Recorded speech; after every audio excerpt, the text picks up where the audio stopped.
All right, so you got this girl named Kelsey, right?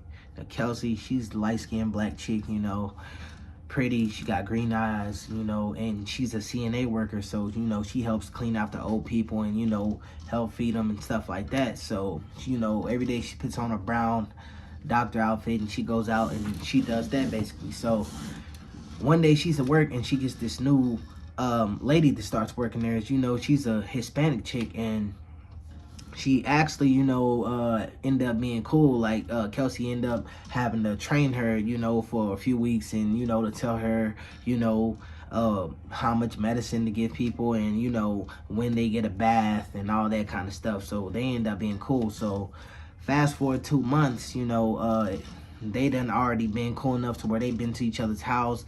The Hispanic chick, she got a daughter, and, so basically she's being like an auntie to the Hispanic chick's daughter. So, and it's like that. They don't got a man or nothing, but they just, she's a single mother and she's just a regular chick. They just both rocking out, being cool with each other. So, one day they meet up after work and they end up going to a grocery store, getting some food because it was about to be the kid's birthday. And, while they walking in the aisle, she's like, the Hispanic chick is telling her, like, I don't know, it's just, this car been following me for the past, few weeks, and, been riding past my house, and, I've been thinking about, getting, a taser or whatever. And basically Kelsey ends up saying, you need to, call the police, make a report, and, do all that stuff. So, she's like, okay, yeah, I'm gonna do that. I'm gonna do it tomorrow. So, all right, they finish what they doing. They do the party. We'll whop the bam. So everything's good. So, as the days go by, the Hispanic chick hasn't showed up to work. So, Kelsey's asking, the manager, hey, what's going on with so-and-so? And she's just like, I don't know. We've been calling her, and, she hasn't called in or anything. So she finds this odd, and then she starts thinking. She told me about the people following her, whatever. So another week go by, no word. The family's been looking for her. She hasn't been home, and the granny and the grandfather's been taking care of the kids. So one day, she's clocking out of work, and she's walking out in the parking lot. And when she walks in the parking lot and she gets inside her car, throw her things in the passenger seat, starts it up, a hand gets pulled over her mouth from the back seat and she passes out. Now, she's going in and out of it, but someone is driving her car. She's in the back seat and she can see someone's back driving her car. So she passes out again. When she wakes up, she vaguely wakes up, every, maybe 3 seconds, 6 seconds here, but she'll see different guys coming into the room. And, and when she woke up finally the next day, she was in a lot of pain. And she realized that, that basically all these dudes did something with her. So, basically a guy ends up coming in there and throw a little food bowl in there, throw a little slot, and some milk with like some bugs in it and all that stuff, like flies. And it's just a piece of bread on there and like some oatmeal. And basically she don't eat it.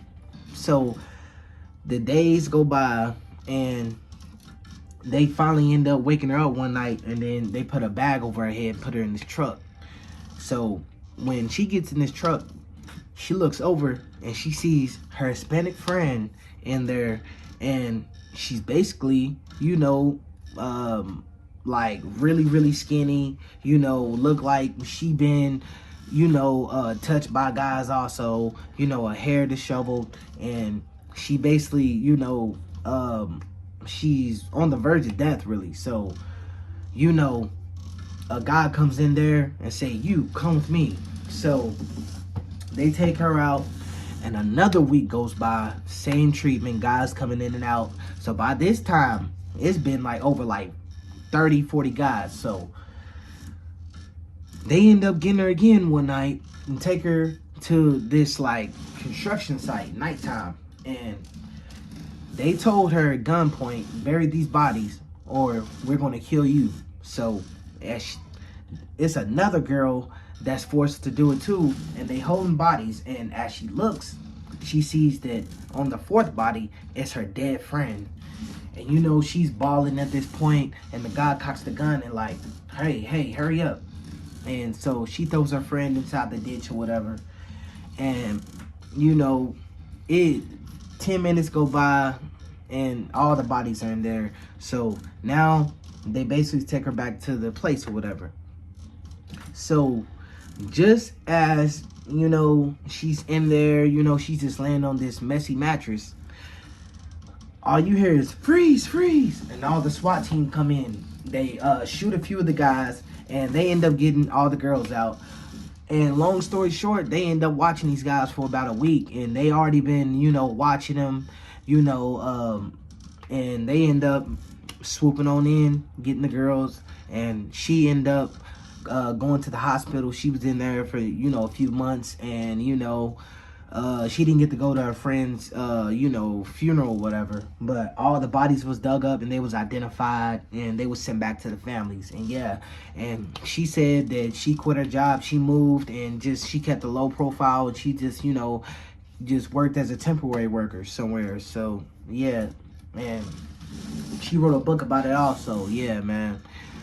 But if you like this story, like, comment, subscribe. Peace.